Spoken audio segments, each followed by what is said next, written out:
வணக்கம். மாணிக்கவாசகர் அருளியது சிவபுராணம் அத்தியாயம் 2.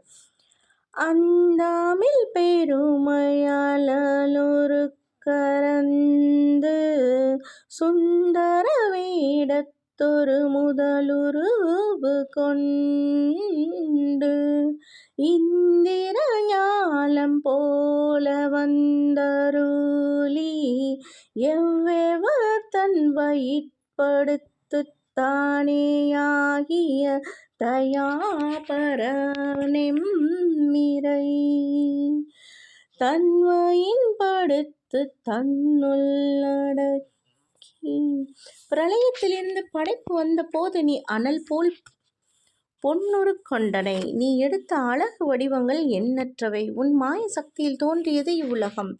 உயிர்களிடத்தில் காணும் இயல்பையெல்லாம் உன்னுடையவையே. என் இறைவனே, உன் அருள் அல்லவா இத்தனையும் ஆக்கப்பட்டன. ஓம் நம சிவாய. நன்றி.